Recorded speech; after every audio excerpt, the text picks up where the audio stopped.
Bueno, muy buenas tardes a todos. Bienvenidos a nuestro segundo seminario web del año. Hoy con un excelente comité como es el Comité de Nutrición Clínica. Y bueno, para comenzar le vamos a dar la bienvenida a nuestros dos moderadores. El primero de ellos, la doctora Patricia Zárate. Ella es médico pediatra intensivista adscrita al Departamento de Terapia Intensiva del Instituto Nacional de Pediatría de la Ciudad de México y es coordinadora del Comité de Nutrición de la SLASI. Adicionalmente, pues también le queremos dar la bienvenida al doctor Santiago Campos. El doctor Santiago Campos es director de investigación clínica y actualmente se encuentra en el Hospital Metropolitano de Quito, Ecuador.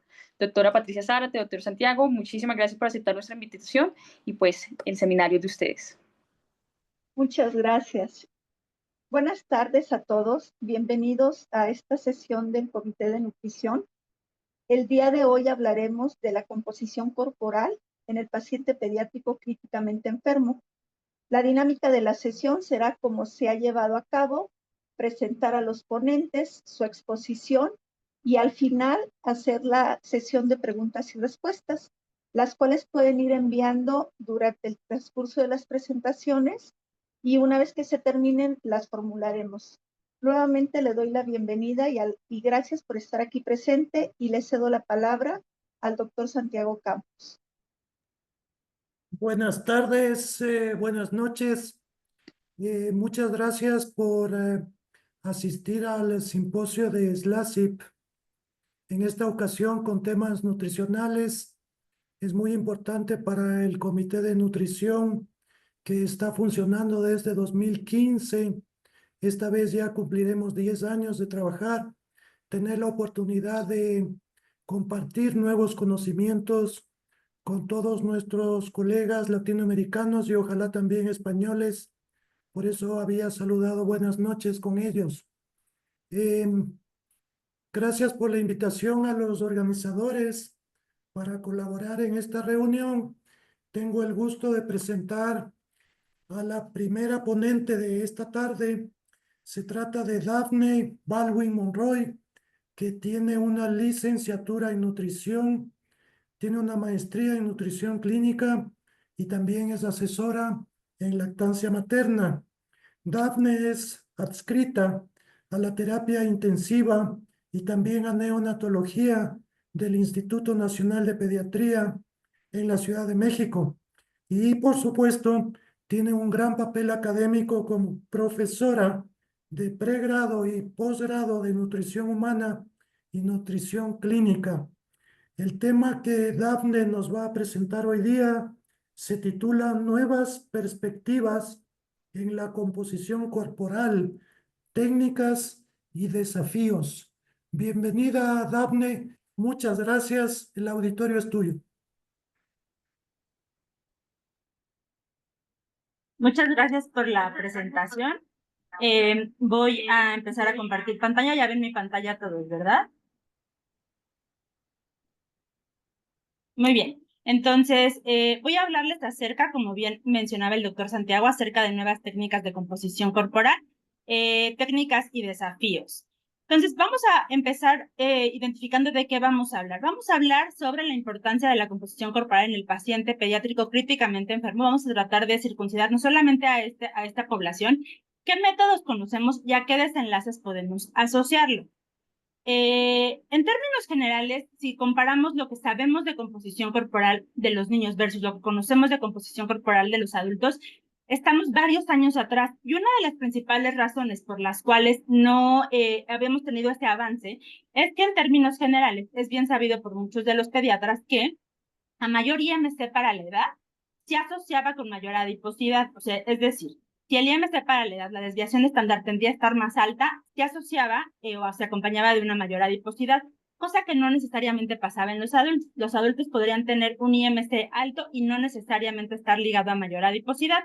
Entonces, esto determinó, sentó las bases para que en muchas ocasiones la composición corporal, específicamente hacia conocer los porcentajes de grasa o la cantidad de grasa que tenía un paciente, se quedara un poco de lado. Pensando en el entorno del paciente pediátrico, que en general la principal problemática va asociada específicamente a saber, pues el problema primario que es la obesidad en los pacientes pediátricos, ¿no? Y a partir de esto, en años relativamente recientes, les digo que los adultos van un poco más avanzados en esos temas, los seminarios de adultos o el grupo de adultos se formaron estos criterios GLIM, que es una iniciativa global para el liderazgo en la desnutrición, centrada en los adultos. Entonces, lo que se estableció fue un consenso. ¿Por qué les estoy mencionando esto? Bueno, porque de entrada ellos proponen que hay dos maneras de clasificar la desnutrición, a partir de criterios etiológicos y posteriormente a partir de criterios fenotípicos. Tienen que cubrir uno de etiológicos y uno de fenotípicos.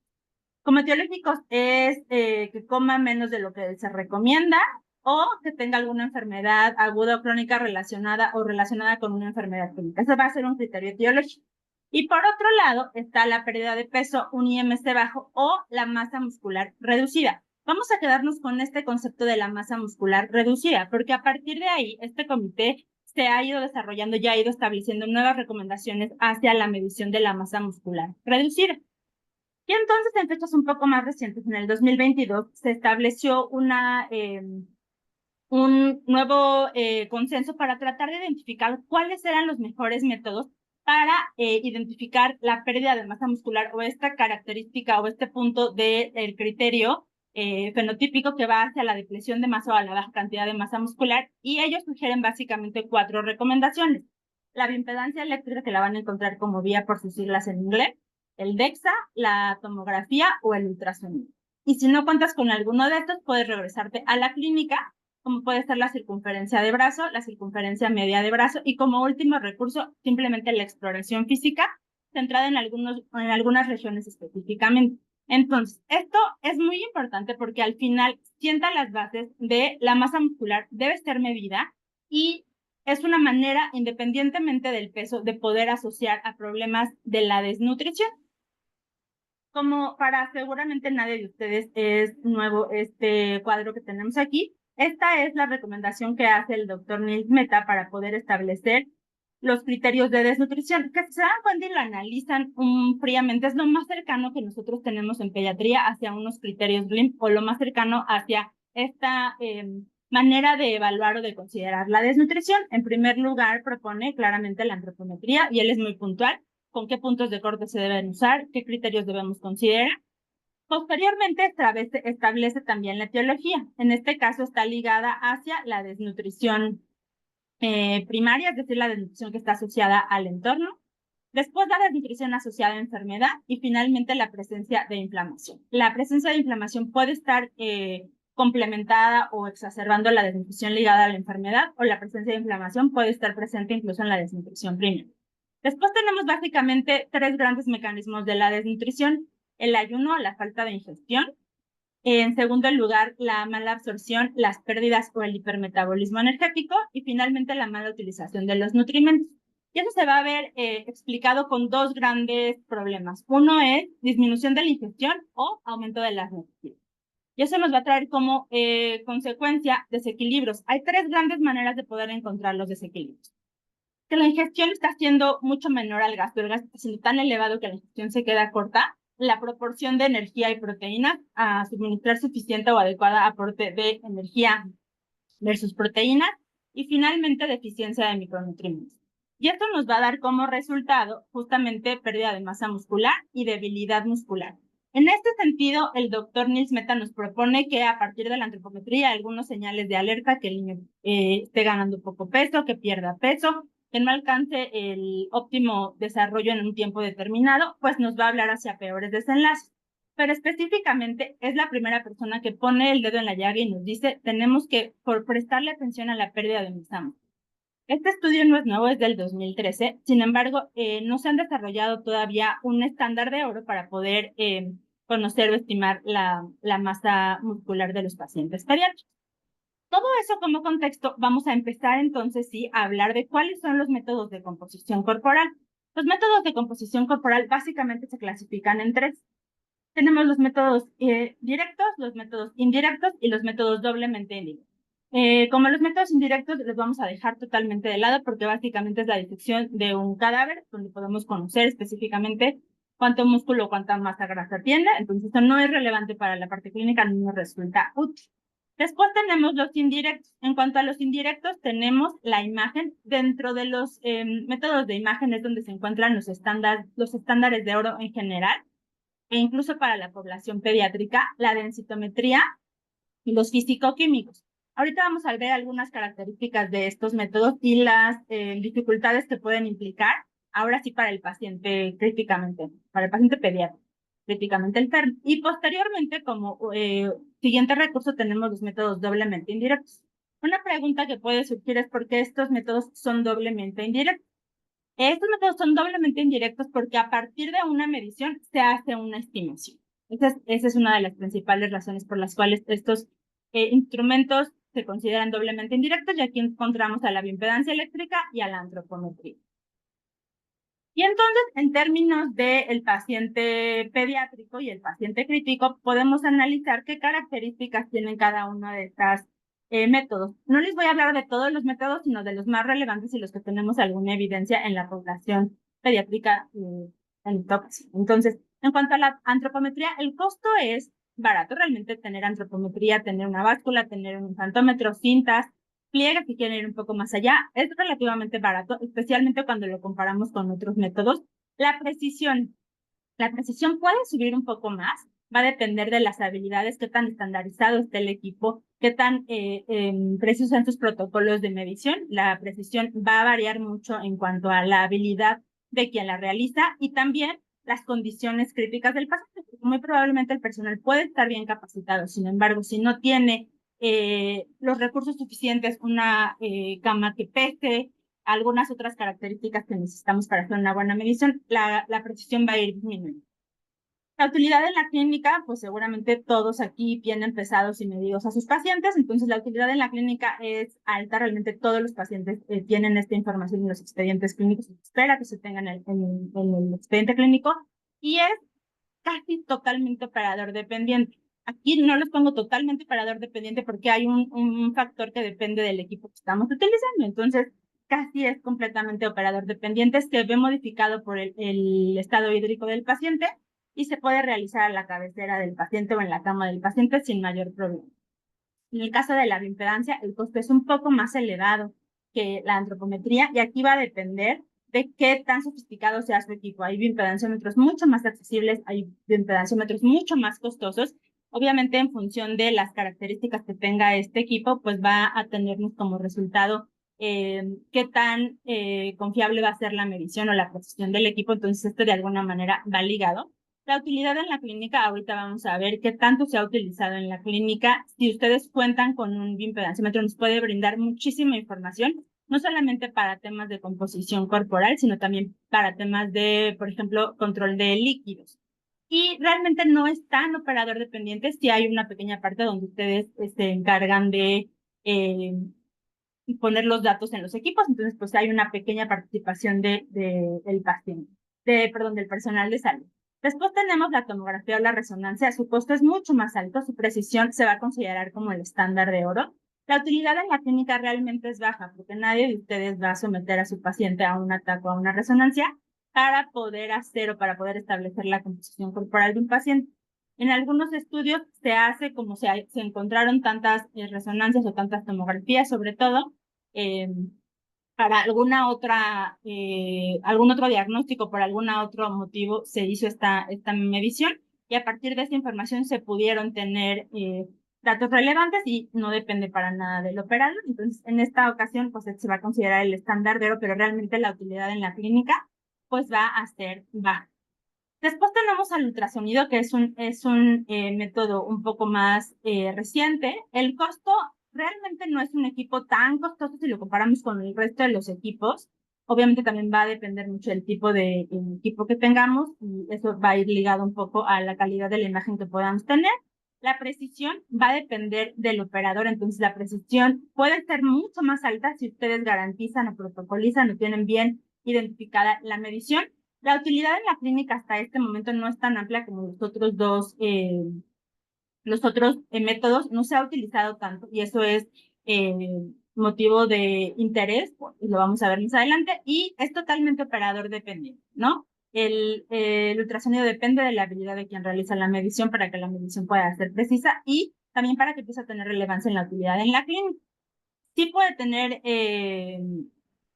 sí puede verse impactado o puede verse modificado por el estado hídrico del paciente y se puede realizar a la cabecera del paciente. Y también tenemos el DEXA. El DEXA es otro método de composición corporal. Es un equipo costoso porque no es más costoso que una tomografía, por ejemplo, o que una bioimpedancia. Sin embargo, estos otros equipos sirven, los se utilizan para muchas otras cosas, además de la composición corporal. El DEXA tiene pocas utilidades más allá de la composición corporal, la densitometría ósea. La precisión es muy alta. En la parte clínica se va a considerar como el estándar de oro. Realmente hay pocos estudios en esta población en cuanto a DEXA y no es para nada operador de columna. Entonces, en términos generales, este es el balance de riesgo-beneficio, pros y contras de cada uno de los equipos de composición corporal.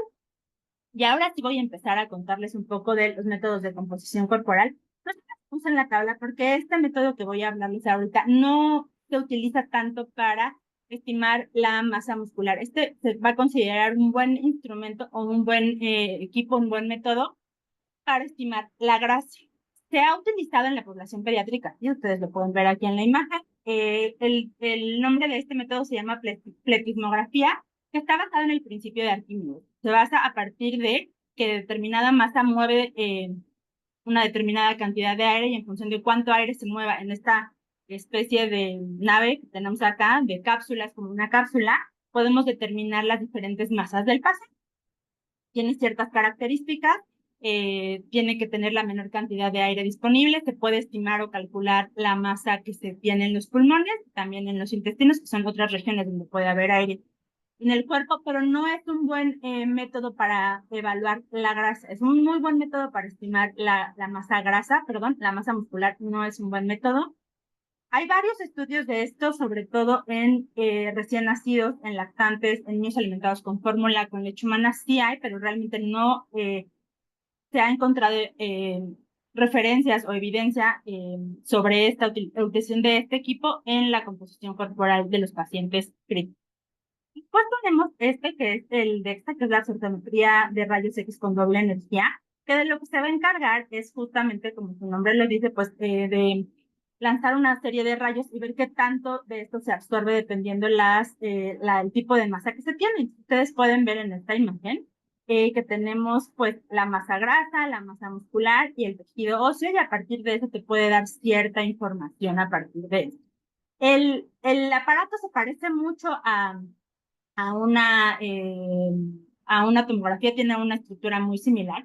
Por lo tanto, es difícil que un paciente crítico lo podamos llevar a realizarse un DEXA, no va a ser tan habitual, necesitamos movilizar al paciente y ustedes saben que en muchas condiciones eso no va a ser tan práctico. Es importante que ustedes sepan que por lo menos para la población mexicana, se han desarrollado a lo largo de varios años tablas de referencia para poder conocer cómo deberían de ser los puntos de corte para pacientes sanos. Entonces ya tenemos masa libre de grasa, que es básicamente lo que se mide en el DEXA. Pueden medir grasa, pero también tenemos las tablas para masa libre de grasa que las pueden ubicar del lado derecho de su pantalla. Aquí están por grupo de edad. Se han realizado a partir de los 5 años hasta los 18.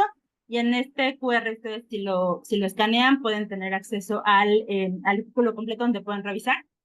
No solamente en este artículo se hablan específicamente del DEXA, pero hay otros métodos de composición, pero es importante saber que ya tenemos una referencia, un estándar de referencia de qué podemos esperar para la población sana. Hay otros métodos otras referencias que pueden usar en diferentes regiones, pero regiones de América Latina podemos tomar como referencia por lo menos la población mexicana. Y ahora, en pacientes críticos, ¿qué evidencia tenemos del uso del DEXA? Pues fíjense que revisando en la literatura sí encontramos un estudio donde se utilizó en pacientes quemados. ¿Se dan cuenta? Pues es un estudio largo, es un estudio de 6 años donde se tuvieron 24 pacientes. El requisito para estos pacientes es que tuvieran más del 30% de superficie corporal quemada. Y realmente fueron tan poquitos pacientes porque tenían que garantizar 2 mediciones. La primera, que era donde se tenían gran dificultad, era que la primera medición tenía que tener un máximo tiempo de no más de 2 semanas de que hubiera sido la lesión. Recuerden que en muchos centros de quemados de pronto los niños son trasladados. El tiempo de evolución puede ser tórpido para poder hacer la medición y garantizar que las condiciones del paciente estén óptimas para poderlo bajar a realizar el DEXA o para que puedan realizar el DEXA. De pronto no era tan sencillo, por eso perdieron muchos pacientes. Y la segunda medición fue antes del egreso. En este estudio se encontró una media de 10 años, aproximadamente 35 kilos. Eran realmente niños pequeños y más o menos entre la medición 1 y la medición 2 fueron 34 días en promedio. ¿Qué se encontró en este estudio después de este casi mes que estuvieron, un poquito más de un mes? Pues se encontró que hubo disminución de la masa libre de grasa y hubo un aumento, y una disminución en la masa, en el componente mineral, o sea, de los desenlaces que encontraron, es que hubo una disminución de este grupo y un aumento en la masa grasa. Esto se vuelve importante porque al final del día es muy probable que estos pacientes tuvieran modificaciones en cuanto al estado hídrico, tal vez, posiblemente, pero quizá el peso no se modificó. Sin embargo, la composición de la masa libre de grasa sí hubo una pérdida en ese rubro. Es importante porque en la masa libre de grasa pues se encuentra la masa muscular. Entonces, si hay una pérdida, pues básicamente aquí estamos perdiendo alguna proporción de masa muscular. Esta es de las pocas evidencias que tenemos sobre la utilización de este tipo de equipos en pacientes críticos. Por otro lado, un equipo que se usa con mucha mayor frecuencia es la bioimpedancia eléctrica. La bioimpedancia eléctrica se basa en el principio de la conducción de la energía y entonces se ponen diferentes cátodos a un bioimpedanciómetro, donde a partir de diferentes frecuencias, lo que mide es el tiempo que tarda el equipo para hacer la conducción eléctrica y nos arroja información dependiendo la potencia con la cual se lleve a cabo la impedancia. Puede incluirnos agua intracelular, agua extracelular, puede hacer una estimación de la tasa metabólica basal. No es el equipo para realizar esto. Masa libre de grasa, masa magra y tejido, componente muscular óseo también lo podemos tener. Y nos da una información que se vuelve muy relevante, que es realmente lo que se ha estudiado de la impedancia, más que el contenido de masa libre de grasa y de masa grasa. Uno de los factores que más información nos ha dado es esto del ángulo de fase, que ahorita les voy a platicar qué es esto del ángulo de fase. La bioimpedancia se encarga de medir justamente la resistencia y la reactancia. Entonces, si se los pusiera aquí en una gráfica, la bioimpedancia lo que va a hacer es medir justamente la potencia con la cual se mide. Entre más alta sea la frecuencia, podemos alcanzar mejores impedancias. Entre más baja sea la frecuencia, vamos a alcanzar menos potencia en la impedancia. Y entonces, en la pendiente que se forme en la parte más alta de la impedancia, ahí es donde va a quedarse el ángulo de fase. O sea, el ángulo que forme esta pendiente, este es el ángulo de fase de las mediciones. Prácticamente todas los equipos de bioimpedancia que tengan una frecuencia elevada van a ser capaces de determinarnos un ángulo de fase. Si ustedes no lo tienen, hay fórmulas matemáticas a partir de las cuales ustedes las pueden calcular, pero básicamente todos los equipos del mercado son capaces de entregarnos esta información. ¿Y este ángulo de fase de qué nos va a hablar? Bueno, pues en términos muy simples nos habla de la integridad celular. Ángulos de fase más altos, más grandes, nos van a hablar, y a mí me gusta ejemplificárselo como unas uvas, ¿no? Entre el ángulo de fase, la integridad celular está más completa, se va a parecer más a una uva. Conforme el ángulo de fase vaya siendo más bajo, la calidad de esta superficie celular va a ser menor y entonces se van a ver de alguna manera deshidratadas. Ahorita vamos a ver por qué deshidratadas no es el término correcto, pero quédate con esta idea de las uvas y las pasitas como para tener una idea más general de esta información. El ángulo de fase es un valor o es un punto que se ha establecido en diferentes patologías.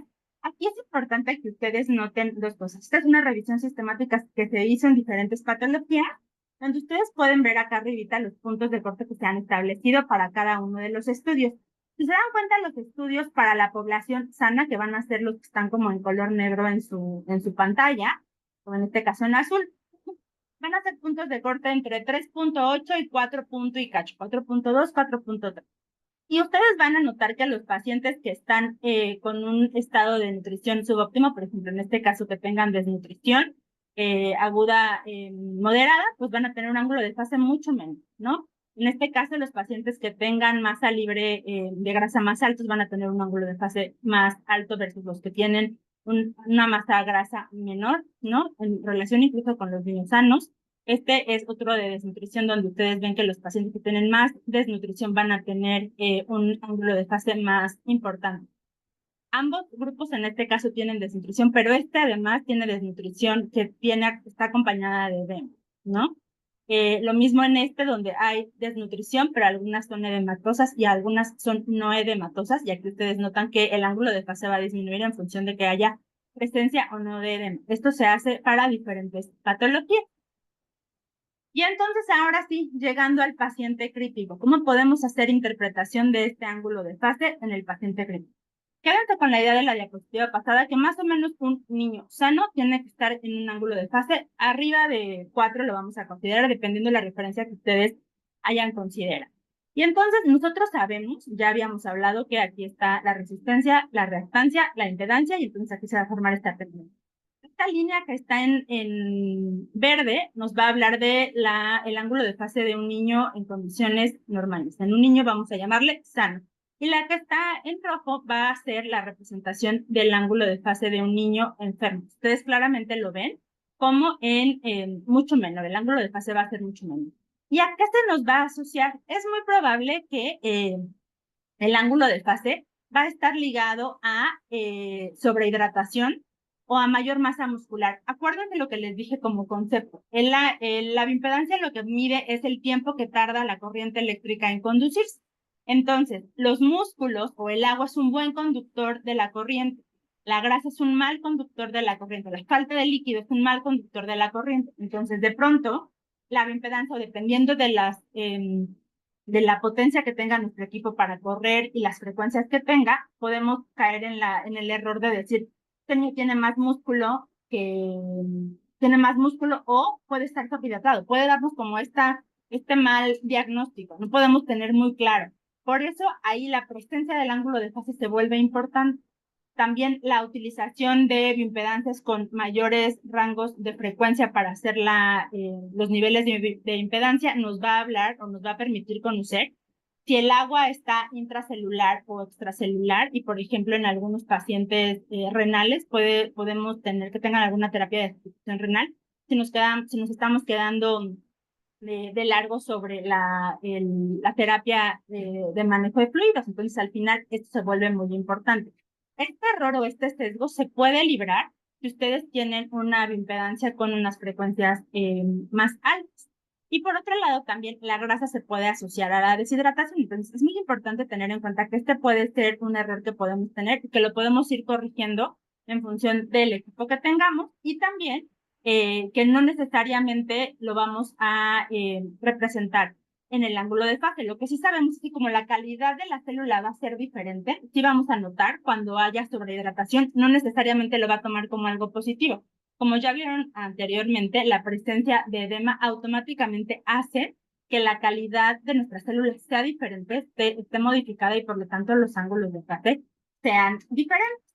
Y por este lado también tenemos que la integridad celular pues también va a estar mermada, va a tener la participación de la condición crítica del paciente, o sea, cómo está nuestro índice de riesgo pronóstico, la presencia o no de inflamación. Claro que eso va a favorecer la muerte celular o sobre todo la inflamación en esta característica que va a tener nuestra membrana. Entonces puede jugarnos desde una perspectiva negativa o jugarnos un papel no tan bueno. Entonces, la utilización del ángulo de fase en el paciente crítico, ¿qué tenemos? Hay varios estudios que hay en la literatura. Esta es una revisión sistemática que se hizo el año pasado sobre la utilización específicamente en el paciente crítico. ¿Qué encontramos? Bueno, pues aquí justamente les puse qué puntos de corte ellos encontraron asociados a estos desenlaces que les voy a platicar. Entonces, primero pues tiene un número de pacientes importante, tiene 211 pacientes.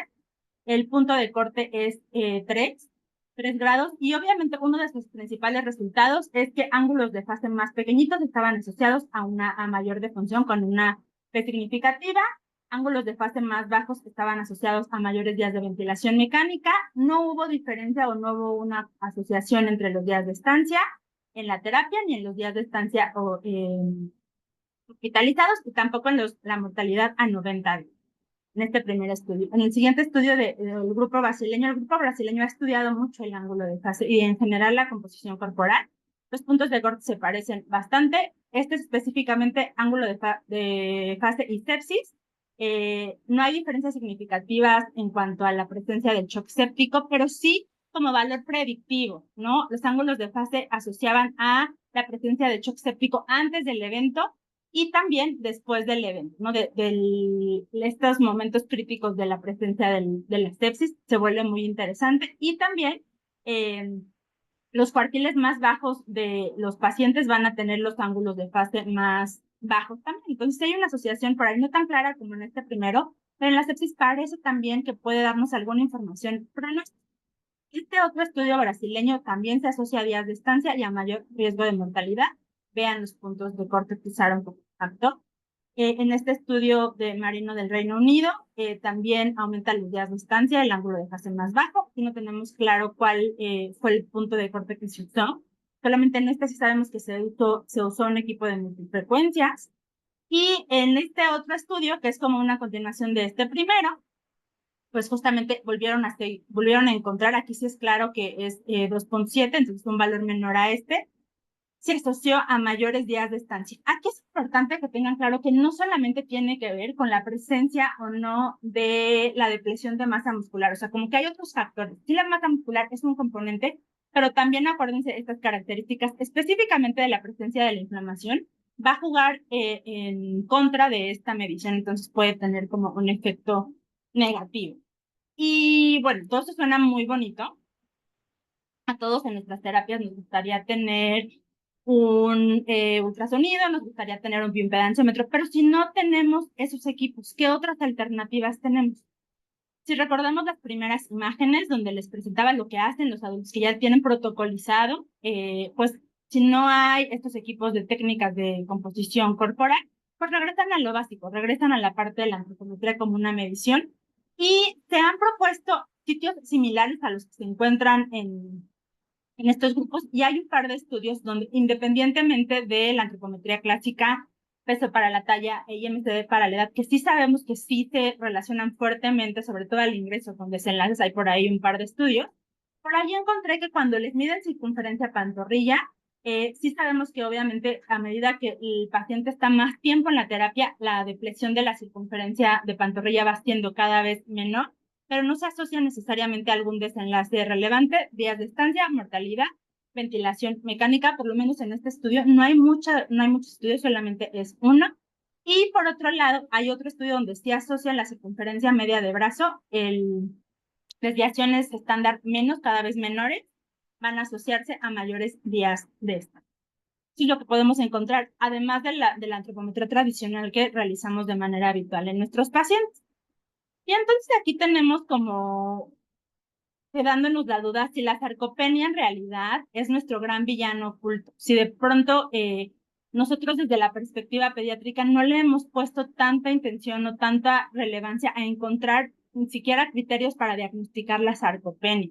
Entonces el año pasado se estableció un consenso o una revisión más bien sobre cuál será nuestro futuro hacia el diagnóstico de la sarcopenia. Si se vuelve algo interesante porque ya lo van a ver en la siguiente plática, cómo esta de pérdida de masa muscular impacta o no en los desenlaces o cómo sí ha impactado en los desenlaces, cómo estamos enfrentándonos a nuevas condiciones clínicas post cuidados intensivos, que es algo que a lo mejor a nosotros no nos toca ver de primera mano, pero sí impacta en la calidad de vida del paciente. Y entonces parece que la pérdida de masa muscular o la sarcopenia puede tener un papel muy importante. Entonces, identificar la depresión de masa muscular, que todavía es medio controversial, si es lo mismo. En los adultos es muy claro que no es lo mismo depresión de masa y sarcopenia. En los niños todavía no tenemos incluso una definición muy puntual.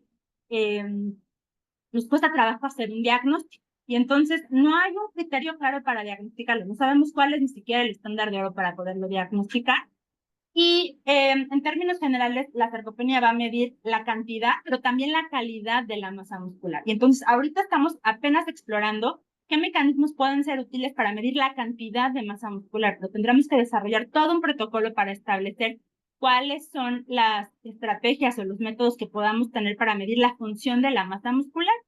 Y algo que no nos cabe duda es que para los que son nutriólogos en el foro, pues saben que una de las maneras en la cual yo puedo medir la calidad es a partir de la FORT. Y contamos con una herramienta que se llama dinamometría. La dinamometría ha tenido su relevancia. En los pacientes críticos hay muy poquita información sobre dinamometría por la dificultad que implica realizarla, pero incluso no en pacientes críticos se vuelve complejo hacerlo en niños más pequeñitos, si no tenemos como una protocolización de cómo debería de ser medida en esos pacientes. Entonces tenemos todavía un gran camino por hacer en cuanto a este diagnóstico de sarcopenia. Definirlo, encontrar qué criterios vamos a utilizar para medir la cantidad y qué criterios vamos a utilizar para medir la calidad. Y entonces ya para ir cerrando ya manera de conclusiones, bueno, es importante darnos cuenta que los cambios en la composición corporal en el paciente crítico son un gran reto. De entrada porque la presencia del agua, o sea, el control hídrico, los fluidos, esta parte dinámica del paciente, es compleja y ustedes lo saben mejor que yo. Lo que ya les hablaba de la sarcopenia. Y en general vamos a quitar la etiqueta de sarcopenia y vamos a quedarnos solamente con el concepto de depresión de masa, tratar de buscar puntos de corte para establecer cuándo un paciente va a tener depresión de masa. Hay que protocolizar las metodologías en cuanto a cómo se va a tener. Hay que crear algoritmos que nos facilite la toma de decisiones para poder saber si no tengo tal equipo, puedo usar B, puedo usar C y cómo voy a interpretar esos resultados. La estandarización de los procesos, tanto de los métodos de composición corporal como la antropometría. Si yo solamente tengo cintas y básculas, este mismo proceso tiene que estar estandarizado para que cada vez que una persona lo mida, podemos llegar a los resultados. Y creo que eso sería todo por mi parte. Muchísimas gracias.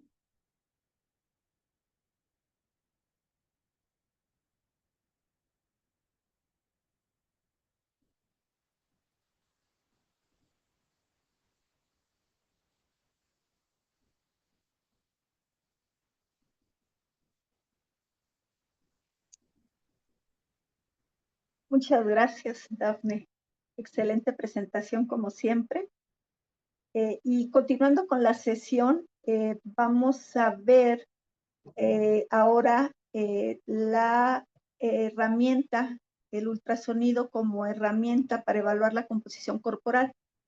Recordemos que el paciente críticamente enfermo se caracteriza principalmente por tener una gran depresión de la masa muscular, una redistribución del agua corporal total y cambios en el estado metabólico. Esto va a producir cambios en la composición corporal y finalmente va a impactar en el estado nutricional. Para esto se cuenta con esta herramienta, el ultrasonido como herramienta en la evaluación de la composición corporal, y para ello hemos invitado al doctor Alfredo Gutiérrez Hernández. El doctor Alfredo Gutiérrez Hernández es médico pediatra intensivista, tiene una maestría en educación y actualmente es doctorante en ciencias de educación médica. Es médico adscrito de la terapia intensiva del Instituto Nacional de Pediatría y de la terapia intensiva del Instituto Nacional de Rehabilitación, y fue presidente del capítulo de Medicina Crítica Pediátrica del Consejo Mexicano de Certificación en Pediatría del 2019 al 2021. Bienvenido, Alfredo. Muchas gracias y te cedo la palabra. Sí, muchas gracias, doctora.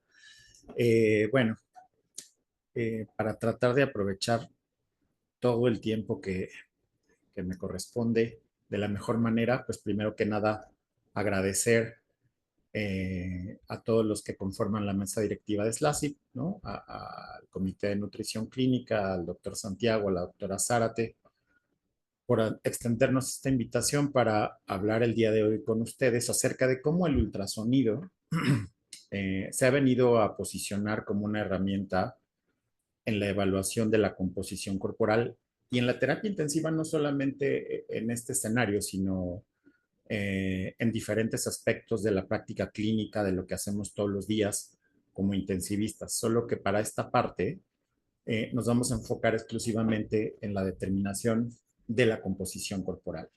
¿Y en qué sentido o en qué dirección vamos a orientar la charla? Bueno, primero vamos a analizar brevemente las condiciones que sabemos que influyen en la pérdida de masa magra en el niño que se encuentra en cuidados intensivos, ¿no? y también determinar si esto tiene un impacto en la evolución de los pacientes, en los desenlaces clínicos, para posteriormente hablar brevemente de los métodos que son considerados como estándar para la determinación de la masa muscular, de la composición corporal, y ver cómo el ultrasonido se incorpora entre estos métodos, y también conocer si las mediciones que podemos obtener con el ultrasonido son válidas y además confiables para poder obtener resultados adecuados, ¿no? Y en la segunda parte de la charla les voy a presentar muy brevemente algunos resultados de dos proyectos de investigación que estamos desarrollando aquí en el Instituto Nacional de Pediatría como parte del grupo de investigación de nutrición clínica aquí en Medicina Crítica.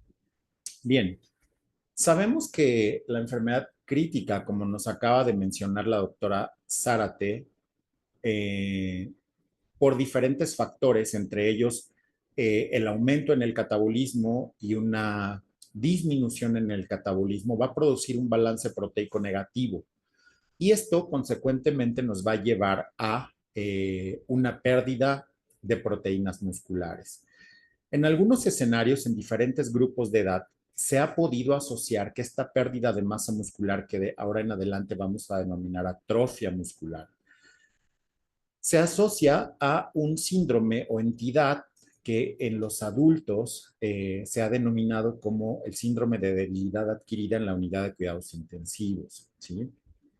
Y esto se ha podido asociar a diferentes variables, a diferentes factores, algunos de ellos relacionados propiamente con la enfermedad que pone en situación crítica al paciente, otros relacionados propiamente con el estado de nutrición del paciente o directamente relacionados con el paciente, y con algunos otros factores que están asociados a las medidas de soporte o de tratamiento que hacemos en la unidad de cuidados intensivos, ¿no? Sabemos que las enfermedades críticas per se, la mayor parte de ellas van a condicionar una respuesta inflamatoria sistémica grave, ¿no? En el estricto sentido de la liberación de mediadores inflamatorios. Hablemos de la sepsis, del cáncer, falla orgánica múltiple, etcétera.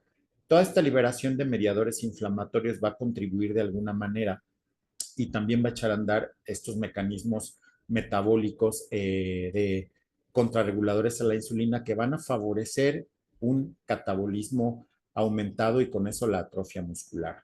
Dentro de los factores relacionados con el huésped, sin duda uno de los más importantes es el estado de nutrición previo al ingreso del paciente a la unidad de cuidados intensivos, porque si de por sí ya el paciente viene con un déficit proteico y además sabemos que en su estancia en la terapia intensiva esto va a persistir, sobre todo durante los primeros 7 días de su estancia en la terapia intensiva, pues esa pérdida de masa muscular o de proteínas musculares se va a exacerbar, se va a potencializar y pues vamos a tener una mayor pérdida de masa muscular. Y finalmente, los otros factores que son asociados o están relacionados directamente con el soporte que damos en cuidados intensivos, como la ventilación mecánica. Sabemos que un paciente que requiere un alto soporte ventilatorio, que puede llegar a requerir sedación profunda o incluso relajantes neuromusculares, va a favorecer la inmovilización de los pacientes y consecuentemente a esto la pérdida de la movilidad con disminución de la masa muscular en los pacientes, ¿no?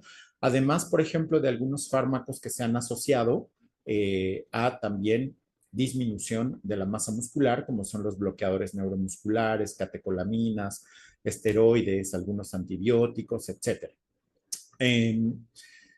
Aquí vale la pena retomar un poco el punto de una de las variables que se presenta frecuentemente en el niño que ingresa a cuidados intensivos. Sabemos por diferentes estudios, investigaciones, que aproximadamente la mitad de los pacientes que ingresan a cuidados intensivos van a ser eutróficos únicamente, ¿no?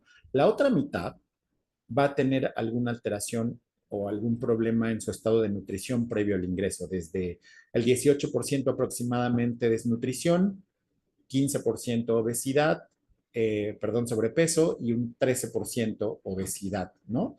Y estos factores van a contribuir al déficit proteico que además se va a desarrollar en la unidad de cuidados intensivos. Si a esto además le sumamos otros factores que ya suceden en la unidad de cuidados intensivos, sabemos que una vez que el paciente ingresa a cuidados intensivos y está en condiciones de recibir soporte nutricio, sabemos por algunas investigaciones, está muy citada, que una vez que empezamos, podemos empezar entre 24 y 48 horas después de que ingresa el paciente a la unidad y está en condiciones de recibir el soporte, que nos podemos llegar a tardar, si solo usamos enteral, por ejemplo, entre 5 y hasta 10 días para alcanzar entre el 50 y el 70% de las calorías que se estima que requiere ese paciente.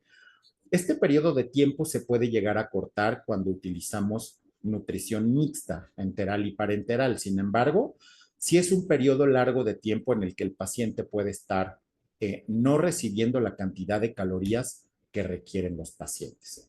A manera de un breve resumen de esta primera parte de la charla, podemos decir que el niño críticamente enfermo que se encuentra en terapia intensiva va a tener o tiene diferentes factores que influyen en la pérdida de masa muscular que se presenta con mayor intensidad durante la primera semana o durante los primeros días de estancia en la terapia intensiva. Pero a final de cuentas, esta disminución de la masa muscular, ¿de qué manera influye en los desenlaces clínicos? En la edad pediátrica, esto todavía no se ha podido asociar claramente con los desenlaces. Ya sabemos que la masa muscular disminuye, ya también sabemos en cuántos pacientes, en cuántos de cada 10 pacientes va a disminuir esta masa muscular, no es en todos, pero una proporción importante sí. Sin embargo, que disminuya, ¿cómo impacta? ¿Qué va a pasar en los pacientes? ¿No? Hay algunos estudios, no en el grupo pediátrico, que nos dicen que la pérdida de masa muscular se asocia a debilidad adquirida en la unidad de cuidados intensivos, a más días de estancia, más días de ventilación, más días de estancia en terapia intensiva e incluso en aumento en la mortalidad. Sin embargo, cuando hablamos de la disminución de la masa muscular en los menores de 18 años, esta asociación no es clara, no ha sido concluyente y no se ha evidenciado aún. Por lo tanto, sí es importante que nosotros podamos determinar cuáles son los métodos que para nosotros en la terapia intensiva son útiles para poder evaluar o estar midiendo la cantidad de músculo que tienen los pacientes. Aquí ya no me voy a detener tanto porque Dafne ya habló de manera extensa acerca de estos métodos, ¿no? Los métodos estándar para la determinación de la composición corporal, como el DEXA, la tomografía o la resonancia. ¿Qué tienen en común estos métodos? Bueno, pues que no son portables, simplemente.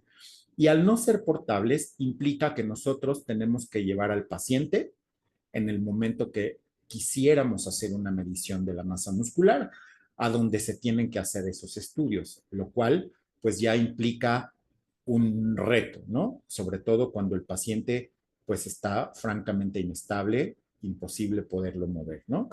Son métodos que además algunos se consideran invasivos porque utilizan radiación ionizante, ¿no? Entonces tampoco podemos estarlos haciendo de manera repetida o frecuentemente solamente para estar evaluando cuánto tiene de músculo el niño en ese día o a los 3 días o a la semana. Tampoco podríamos hacerlos tan frecuentemente, ¿no?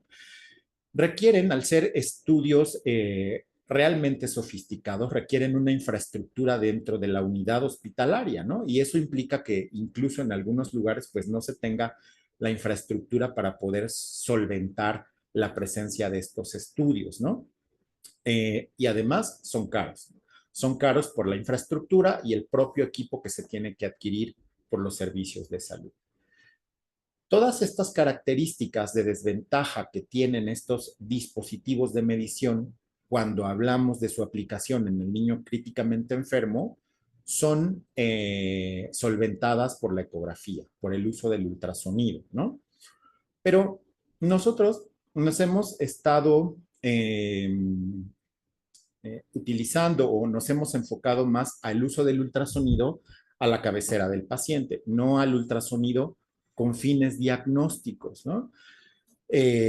A lo que actualmente estamos denominando ultrasonido en el punto de atención, ultrasonido a la cabecera del paciente, ultrasonido a pie de cama o POCUS por sus siglas en inglés. Y esta metodología de utilización del ultrasonido, que es una modalidad de imagen que se puede utilizar por diferentes profesionales de la salud, más que especialistas, por diferentes profesionales de la salud, ya que es una modalidad multiorgánica. No solo te sirve para evaluar la hemodinamia o el corazón o el pulmón. Puedes ver el músculo, puedes ver el cerebro, puedes hacer diferentes evaluaciones de diferentes órganos con una visualización inmediata e interpretación a la cabecera del paciente. Y estas ventajas las han tomado diferentes grupos de investigación, como este grupo español liderado por García Almeida, quienes hacen estas dos publicaciones haciendo una propuesta de cómo se debería de utilizar, quién lo debería de utilizar, cuáles son las técnicas que hay que conocer para poder utilizar correctamente la ecografía nutricional. Ajá. Y ellos hacen la propuesta también de empezarlo a denominar ecografía nutricional. ¿Y a qué se refiere la ecografía nutricional? Bueno, pues no es otra cosa más que la determinación de medidas de la composición corporal por medio del ultrasonido. Es importante evidenciar que el uso del ultrasonido relacionado a temas nutricionales no es algo nuevo, no es algo que está sucediendo recientemente.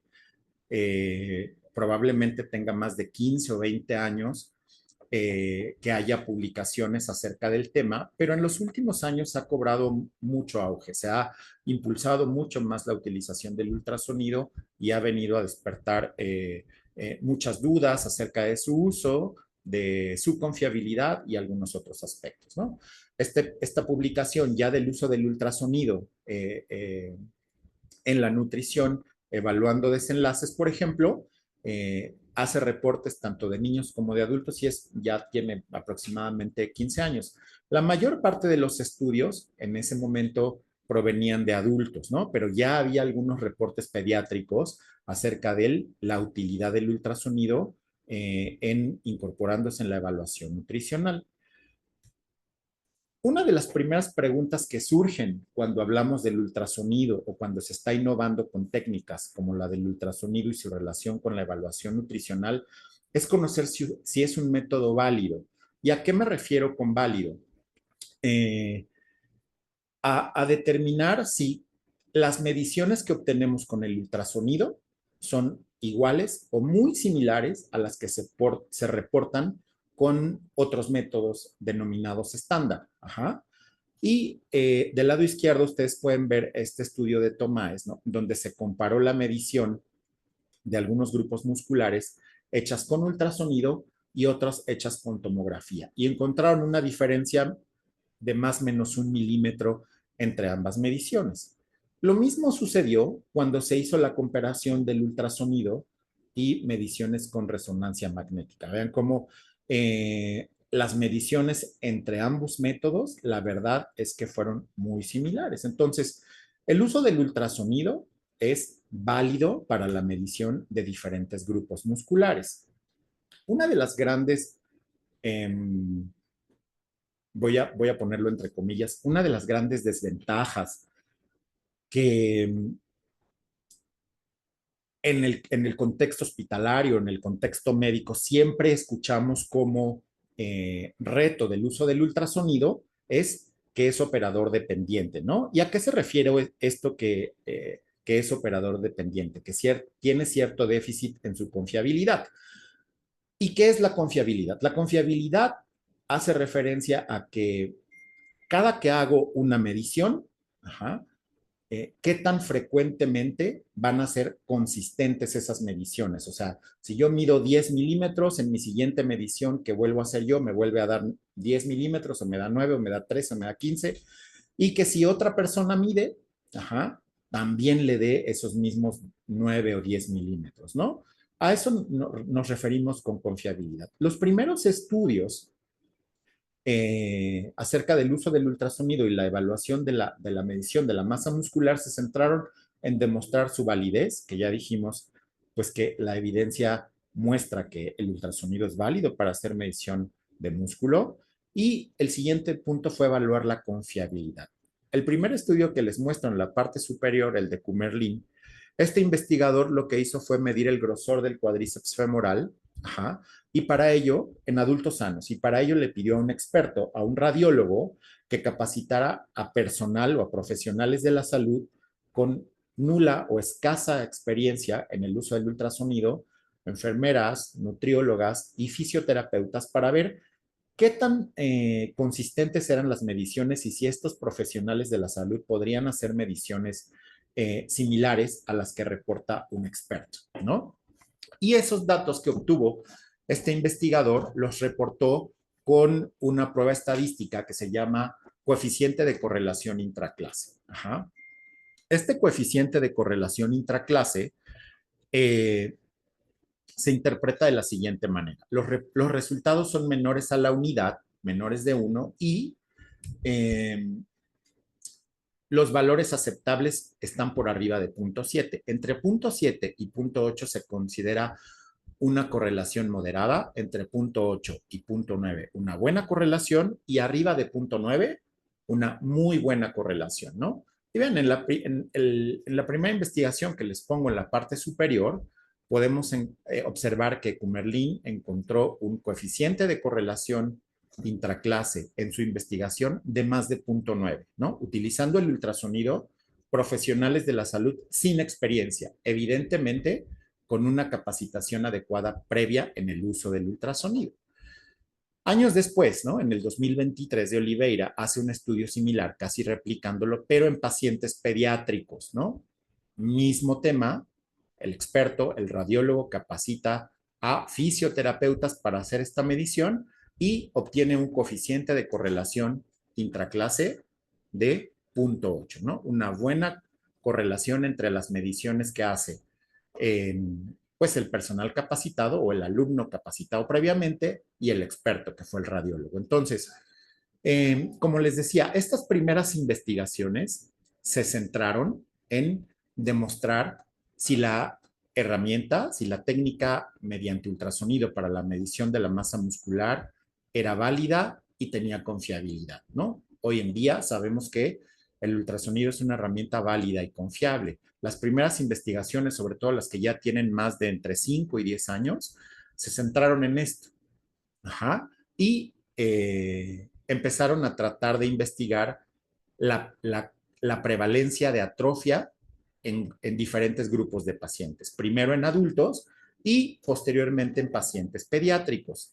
Esta gráfica probablemente se vea poco o casi nada, ¿no? Y la utilizamos con la finalidad de mostrar algunos datos muy breves que les voy a describir de una revisión que hicimos para uno de los estudios que hicimos, ¿no? ¿Qué me interesa de esta plática? La última columna. La mayoría de las investigaciones que tienen ya más de 5 años acerca del uso del ultrasonido para la medición de la masa muscular están relacionadas con la prevalencia. Sabemos hoy día que la prevalencia de atrofia, o sea, de la pérdida de más del 10% del músculo medido al ingreso y a la semana, oscila entre un rango entre el 32% y el 58% aproximadamente. Eso quiere decir que aproximadamente 1 de cada 2 pacientes que ingresan a la terapia intensiva y que están durante una semana en cuidados intensivos van a perder más del 10% de la masa muscular, durante la primera semana. Sin embargo, los investigadores ya dieron un paso más allá y empezaron a tratar de demostrar asociaciones. O sea, ya sabemos que la masa muscular se pierde, pero ¿qué importa que se pierda? ¿Cómo impacta en la evaluación de los niños que están en terapia intensiva? Fíjense bien, dentro de la revisión sistemática que hemos hecho para nuestra investigación, solamente encontramos 2 publicaciones y la última se reportó hace un mes, ¿no? En donde se ha podido demostrar asociación con algún desenlace clínico, ¿sí? ¿Qué desenlaces clínicos? Los pacientes que tienen atrofia, tienen aparentemente un déficit de proteínas durante la administración de la nutrición en su estancia en terapia intensiva. Y en el último estudio, además, también se pudo encontrar que los pacientes que tienen atrofia tienen una adecuación de energía menor al 60% de lo que se supone que requería ese paciente. Y esto hace que los pacientes que tienen una mayor disminución del grosor de la masa muscular medido en el cuádriceps tienen más días de estancia en terapia intensiva.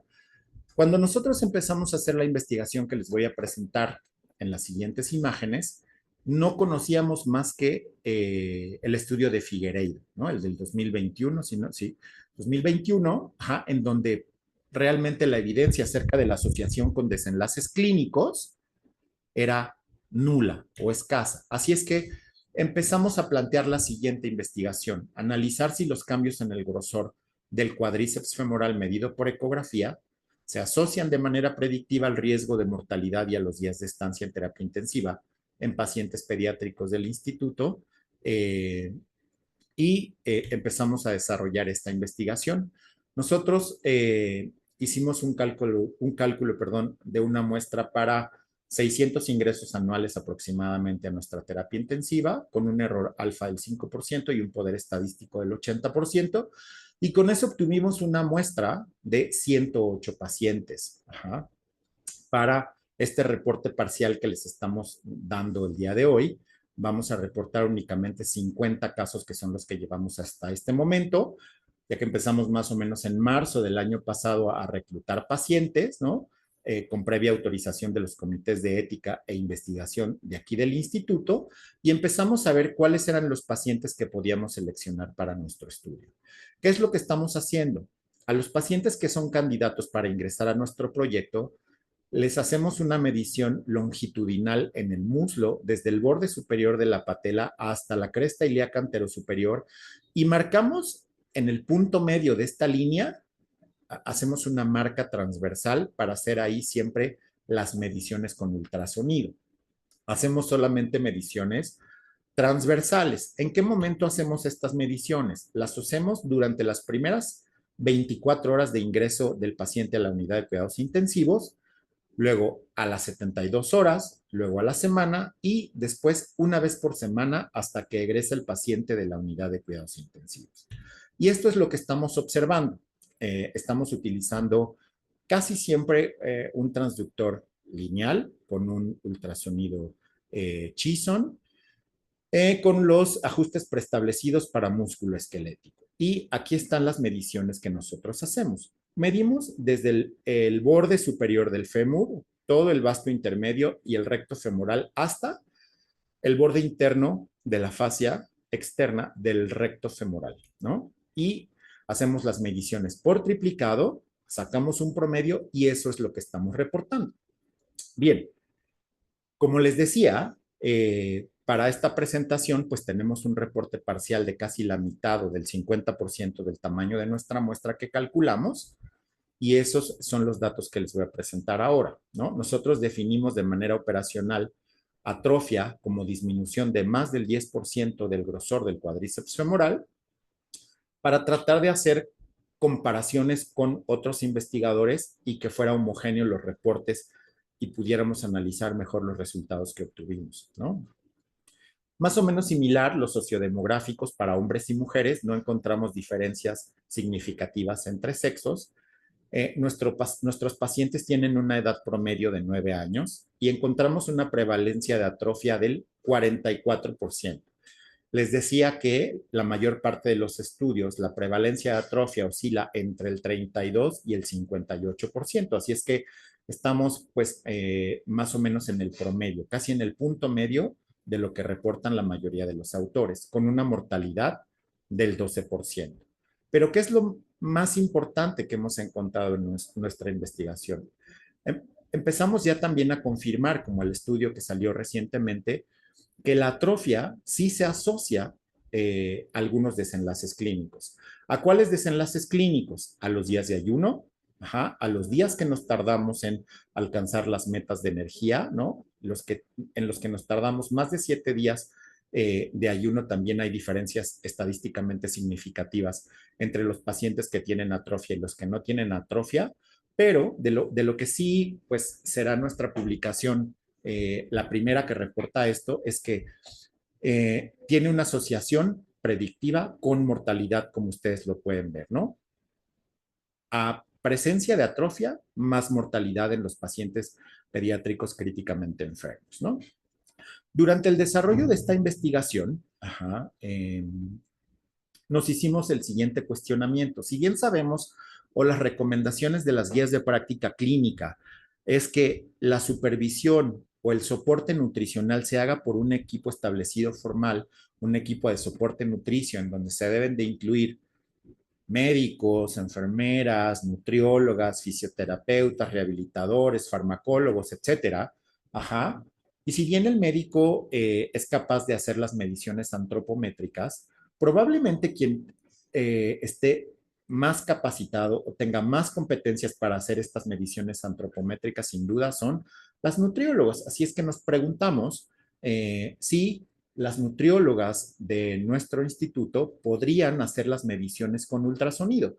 Así es que planteamos también una investigación acerca de la confiabilidad de las mediciones de nutriólogas comparadas con las de un experto, con más de 3 años de experiencia en el uso del ultrasonido. Bien, ¿qué fue lo que hicimos? Bueno, pues empezamos a invitar a nutriólogas de aquí del instituto para capacitarlas en el uso del ultrasonido. Se hizo una capacitación teórico-práctica. Utilizamos aproximadamente entre 6 y 8 horas de teoría y 12 horas prácticas de capacitación. De la parte teórica, se capacitó en el impacto de la medición, la atrofia, la composición corporal, aspectos básicos del ultrasonido como la física, la orientación, los planos de medición, la optimización de la imagen, la adquisición de imágenes, etc.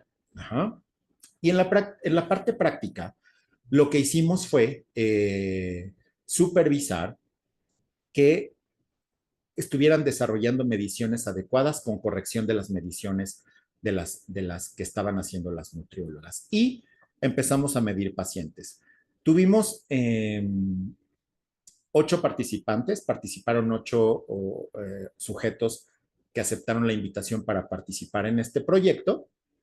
La mayoría de ellas fueron nutriólogas con diferentes niveles académicos, desde pasantes, licenciadas, maestras y una o dos doctoras, si no mal recuerdo, en nutrición y algunas pasantes. Entonces, se hizo la capacitación y empezamos a hacer las mediciones y las empezamos a comparar con las mediciones del experto. Y fíjense bien, en el extremo del lado derecho, lo que podemos observar es de manera gráfica, en color, el coeficiente de correlación intraclase en sus diferentes niveles adecuados, ¿no? O aceptables dentro de la confiabilidad.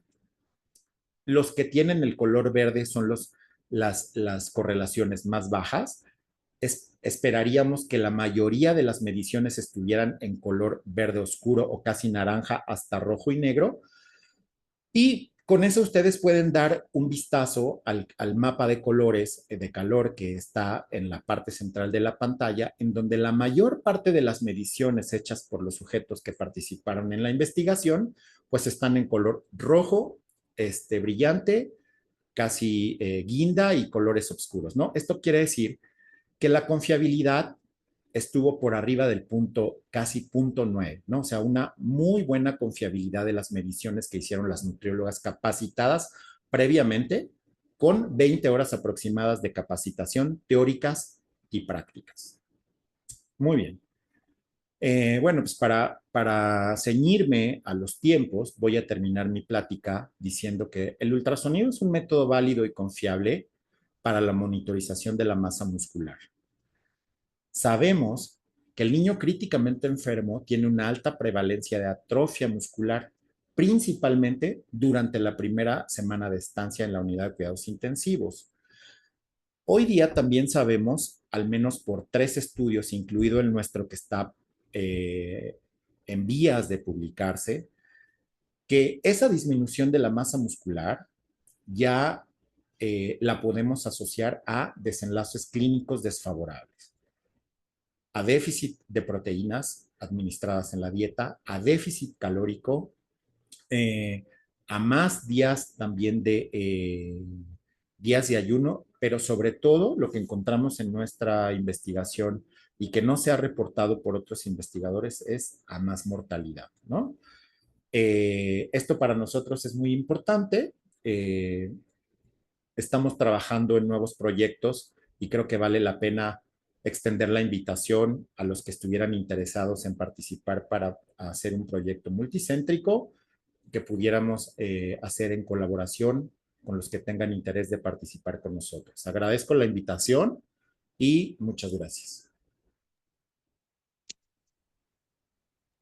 Gracias, doctor Alfredo. Excelente presentación y muy interesante el trabajo que están realizando. Vamos a abrir la sesión para preguntas y respuestas. Hay ya 2 preguntas en el chat. La primera es para la licenciada Dafne. Nos preguntan, ¿qué factores pueden alterar las mediciones de la bioimpedancia en pacientes pediátricos gravemente enfermos, como la presencia de edema o cambios en el estado hemodinámico? Sí, sin duda. Ya habíamos comentado que la presencia del fluido puede darnos falsas ideas sobre la cantidad de masa muscular específicamente que se tiene. ¿Eso cómo lo podemos evitar o cómo podemos limitar un poco el sesgo, garantizando que los hertz a los que corre la bioimpedancia sean cada vez más altos? En medida que los hertz sean más altos, la conductividad eléctrica es capaz de entrar a sitios mucho más precisos y nos va a poder identificar si es agua intracelular o extracelular, y esto nos va a permitir darnos cuenta de si lo que se está midiendo es edema o lo que se está midiendo realmente es músculo. Entonces eso lo podemos limitar un poco. Tal vez quizá a la parte técnica podrían referirse también un poco. Es totalmente factible hacer la impedancia eléctrica incluso en pacientes ventilados, por ejemplo, en todos los estudios que tenemos, bueno, que están reportados en la literatura. Se hacen incluso con la ventilación mecánica, o sea, no hay ninguna dificultad para poder realizar esta medición en cuanto a las características técnicas.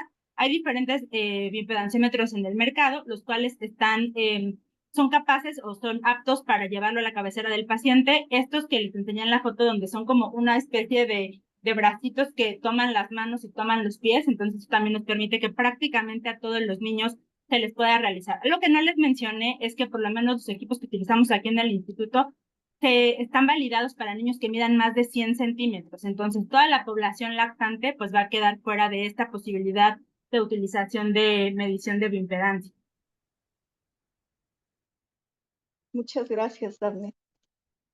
Ahora una pregunta para el doctor Alfredo Gutiérrez. En su experiencia, ¿cómo puede el monitoreo continuo de la masa muscular No se escucha, influir en doctora las Zárate. decisiones? Perdón. En su experiencia, ¿ya me escucha? Listo ya. Gracias. En su experiencia, ¿cómo puede el monitoreo continuo de la masa muscular influir en las decisiones terapéuticas y el ajuste de las estrategias nutricionales en pacientes con enfermedad crítica? Perdón, Pati. Perdón, Sí, doctor. Yo quisiera complementar esta pregunta con otra que aparece, de hecho, para ambos adelante. clientes, porque no sé si me están escuchando. Sí, Sí, lo que pasa es que tengo la pregunta que complementa la que acaba de presentar Patti y se refiere ya al punto de vista del soporte nutricional. Ya que estamos hablando de monitorización, ahora sí podríamos pasar al soporte nutricional. ¿Qué estrategias aconsejan para minimizar la pérdida muscular inducida por el hipercatabolismo o qué estrategias serían útiles para recuperarla? Creo que va de la mano de la pregunta que presentó Patti. Muchas gracias. claro. Esa pregunta, pues todavía, al menos la evidencia no tiene respuesta, ¿no? Esa es la realidad, al menos en el área pediátrica. Eh, Evidentemente, con estos hallazgos que nosotros encontramos, hemos ya empezado a echar a andar el pensamiento y empezar a planear algunas cosas. Tenemos la probabilidad de empezar algún proyecto en colaboración con algunos otros grupos de trabajo para empezar a hacer ya intervenciones. Ajá, intervenciones con un ensayo clínico, porque no hay alguna propuesta, al menos publicada, acerca de qué opciones podríamos utilizar con respecto a esta disminución de la masa muscular medida por ultrasonido y cómo la podríamos modificar. Nosotros queremos hacer algunas intervenciones con la modificación del aporte calórico, algunas ideas que estamos teniendo, pero es el siguiente paso que nosotros en nuestro proyecto queremos dar.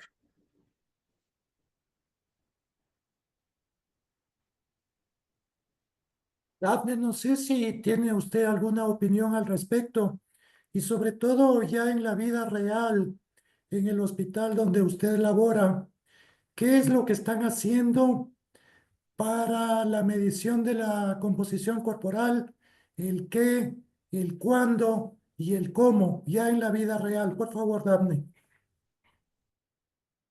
Bueno, actualmente en el instituto, en el paciente crítico, solamente estamos usando este protocolo que les acaba de mostrar el doctor Alfredo a partir del ultrasonido. Valdría la pena, por ejemplo, empezar a usar un poco de bioimpedancia. En el hospital se usa en otras áreas, en los pacientes oncológicos se usa con bastante frecuencia el uso de la bioimpedancia. Entonces, eso es las alternativas que tenemos hasta el momento. Es importante, ya una vez que se proponga, ya fuera de la parte de la investigación, sino ya que se proponga como una parte de un algoritmo de la intervención, establecer cuándo se va a medir, o sea, establecer a lo mejor al inicio, darle seguimiento. Lo que se ha reportado en la literatura, como ya lo mencionaba el doctor, es que en la primera semana es crucial. Entonces, las mediciones no pueden estar más allá de la primera semana. A lo mejor hacer una inicial, una de seguimiento y una al final de la primera semana, pero tienen que ser mediciones constantes, idealmente en las condiciones óptimas para la medición a la misma hora, con el mismo equipo, con estas características. Todavía en este momento no hay como un protocolo, porque ni siquiera hemos llegado al punto de identificar cuál es el mejor método, porque quizá lo que yo tengo en mi área no es probablemente lo que usted tenga en su unidad. Entonces, más bien lo primero que tenemos que hacer es identificar de lo que haya en la literatura cuál va a ser el mejor método práctico para todos, y a partir de eso establecer un protocolo como ya lo tienen, por ejemplo, los adultos. O sea, tendremos que ir hacia esa línea. Y ya en segundo lugar, podríamos empezar desde mi punto de vista a ver a la parte del soporte nutricio, porque creo que van de la mano. O sea, ¿cómo vamos a empezar a evaluar lo que estemos haciendo de manera constante en la parte de la evaluación de los pacientes? Entonces, en ese sentido, creo que lo primero es identificar cuál es el equipo con el que más información nos va a dar, encontrar nuestro verdadero estándar de oro en la clínica. Creo que es el punto clave. ¿Cuál es el estándar de oro para los intensivistas? Para identificar la composición de masa muscular y posteriormente ya, a partir de que ya todos estemos de acuerdo que es X o Y, entonces sí, empezar a establecer un protocolo de atención ligado hacia el diagnóstico y hacia las intervenciones. Perfecto, muchas gracias, Dafne. Hay una pregunta en el chat que se refiere a la posibilidad de evaluar con ultrasonido otros músculos más allá del cuádriceps. Esa sería una de las preguntas que están pendientes. Y yo quisiera rescatar algo con lo cual el doctor Gutiérrez terminó su presentación que me pareció fabuloso. Dijo, debemos hacer un estudio multicéntrico internacional, porque esa es la forma para compartir los datos que necesitamos para juntar más pacientes y llegar a conclusiones más robustas. ¿Qué opinarían los ponentes sobre las posibilidades de estudios multicéntricos que puedan surgir en base a sus exposiciones tan interesantes?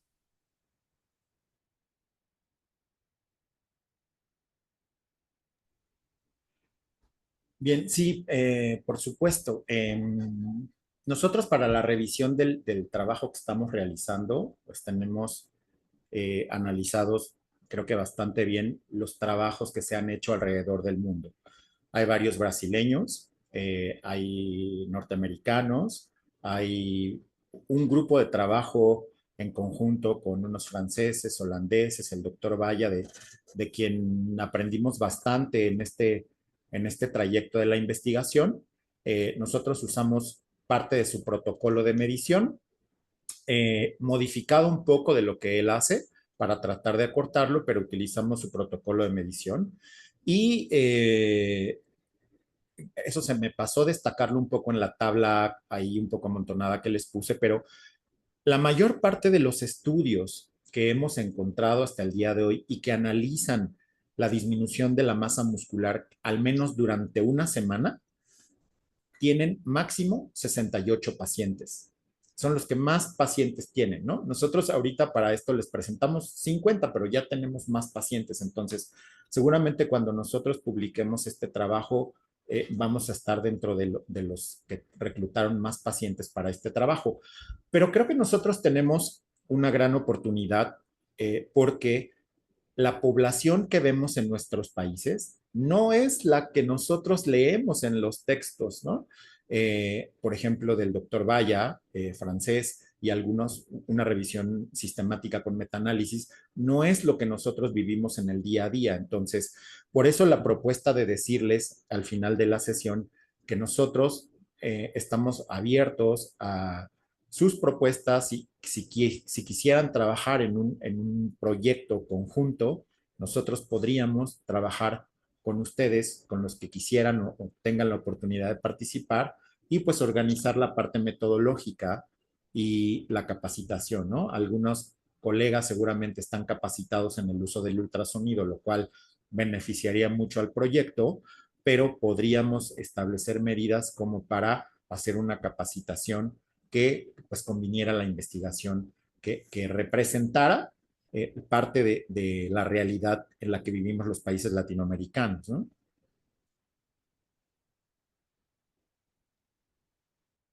Sí, muchas gracias. No sé, Pati, si es que hay más Sí, preguntas en el chat. sí, sí, hay más preguntas. Una pregunta dice,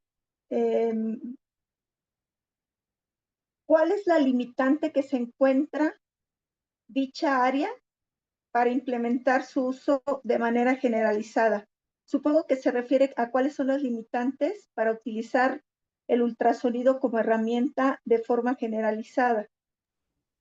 Ok. Creo que la pregunta dice, ¿nutrición debe hacer el ultrasonido? Supongo que se refiere a las nutriólogas, ¿no? Al grupo Sí, de nutrición. ¿Y cuál es la limitante que se encuentra en dicha área? Bueno, sí, por supuesto, nosotros estamos convencidos que el uso del ultrasonido en su modalidad en el punto de atención debe de extenderse a todos los clínicos a los que les puede ser práctico. Y la ecografía nutricional se debe de hacer eh, por todas las personas que están involucrados en la evaluación nutricional, no solamente por los médicos. Por lo tanto, los nutriólogos o el grupo de nutrición debe de hacer estas mediciones porque es parte de las recomendaciones que hace el grupo de trabajo español y algunas publicaciones que se han ya realizado. ¿Cuáles serían los retos principales de hacer esto? Tener una capacitación adecuada. Yo creo que ese es el punto más importante, porque como ya dijimos, el ultrasonido es verdad que es dependiente de la habilidad del operador. Sin embargo, cuando el operador es adecuadamente capacitado, cuando tiene las competencias para hacer estas mediciones, eh, puede hacerlas de una manera confiable. ¿Y a qué me refiero con confiable? A sus resultados de una persona con poca experiencia, pero bien capacitada, son casi iguales o muy similares a los que hace un experto, un radiólogo. Entonces, ¿es posible? Sí, por supuesto que es posible. ¿Qué limitantes al menos yo encuentro en el área donde yo laboro? Todavía en el país, aquí en nuestro país, entre los colegas, sabemos que hay lugares en donde ni siquiera contamos con un equipo de ultrasonido, ¿no? Esa es una de las principales limitantes. Y esa es una realidad en nuestro país todavía, ¿no? Algunos hospitales seguramente tendrán más de uno, pero algunos lugares no tienen equipo.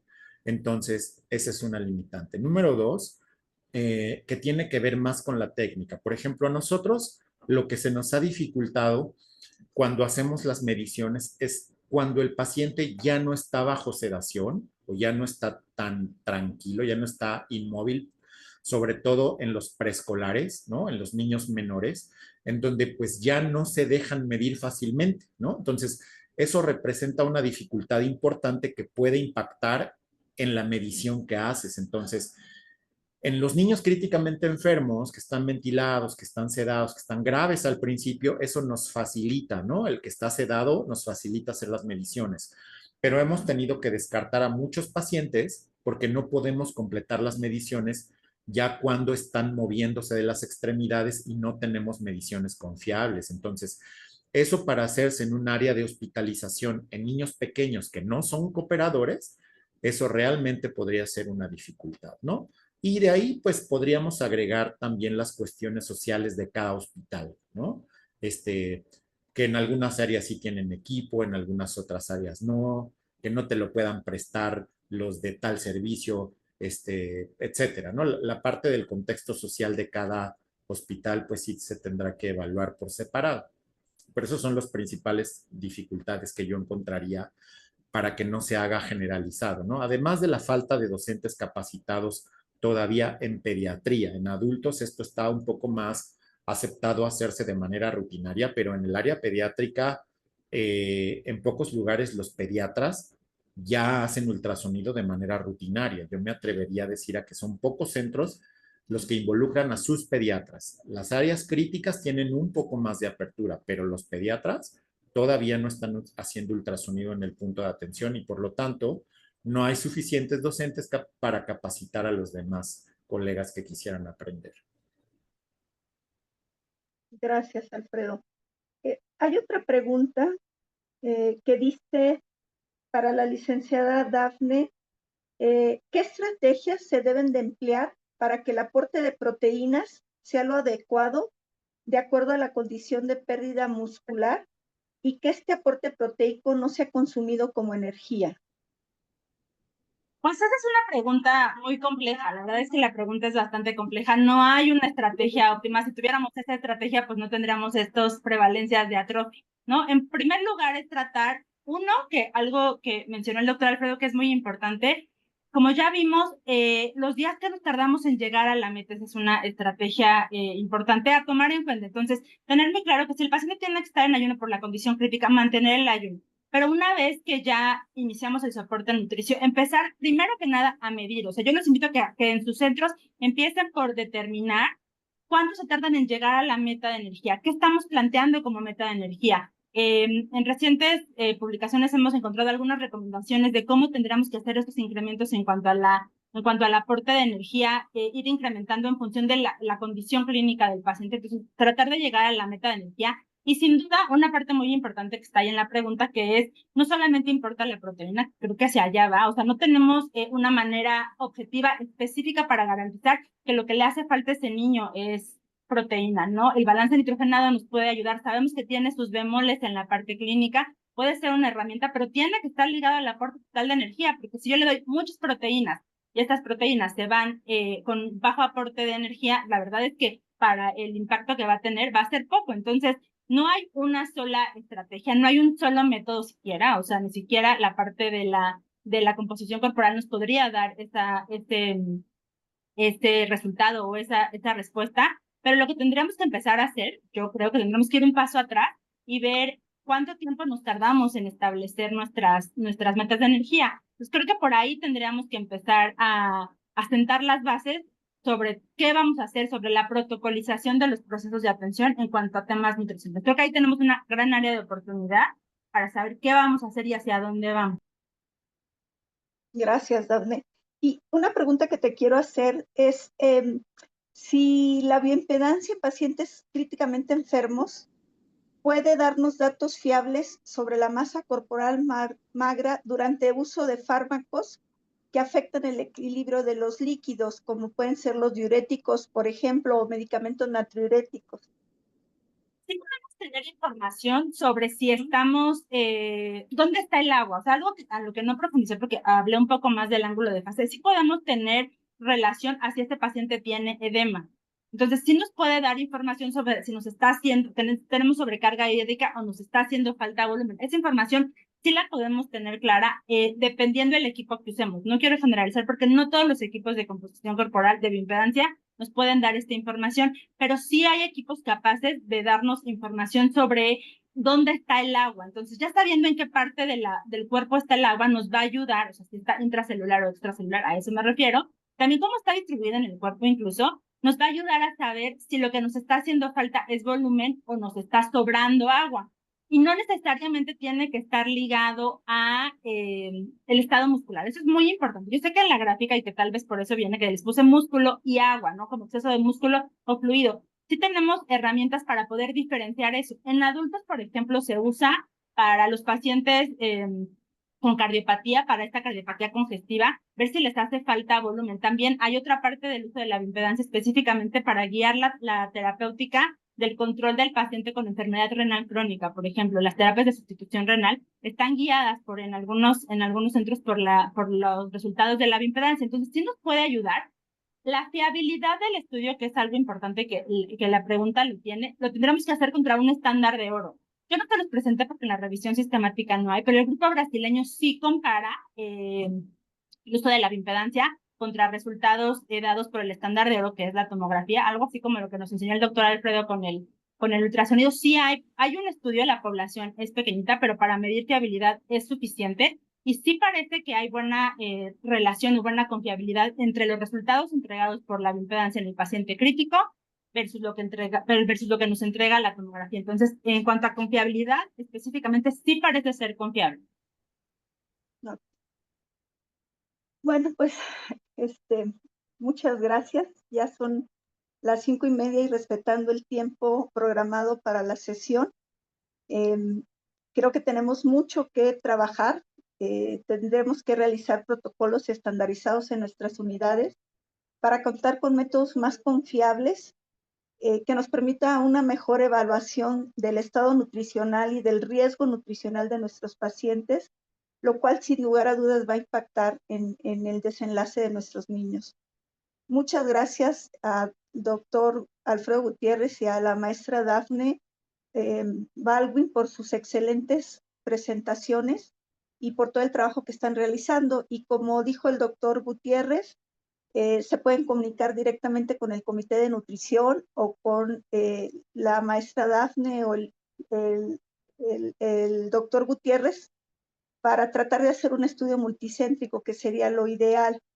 Tengo dos invitaciones. Antes de cerrar, tengo dos invitaciones. La primera es que a los que estén interesados en formar parte del comité de la Comité de Nutrición de la Sociedad Latinoamericana de Cuidados Intensivos, estamos abiertos. Necesitamos gente que se una a trabajar con nosotros y a realizar más de estos protocolos. Y la segunda es que los esperamos este sábado 22 de febrero a las 9 de la mañana, hora de Colombia, en el Café SLACIP, esas sesiones que se hacen los sábados y que tanta información nos proporciona.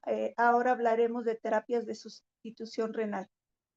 Les agradezco nuevamente a los ponentes, a Santiago por compartir la coordinación. Él se tuvo que retirar 5 minutos antes por un compromiso que tenía. A los ponentes por su excelente presentación y a los asistentes por permanecer con nosotros. Muchas gracias y nos vemos pronto. Sí, muchas gracias a los ponentes. Yo todavía estoy por Gracias. aquí, Patti, Pensé que... porque he sido cautivado por los temas Ah, presentados por los muchas ponentes. gracias. Y la verdad que quiero insistir con la invitación. Debieran considerarse miembros del Comité de Nutrición, ambos de SLACIP, y les tomo la palabra para organizar a través del comité, si ustedes quisieran, el estudio multicéntrico, que seguramente lo podemos hacer, de temas tan interesantes. Muchas gracias a la coordinación también, y con esto yo sí me voy a despedir. Abrazos a Perdón, todos. Santiago. Muchas gracias. Buenas noches. Gracias. Sí, gracias. Ya está aquí también.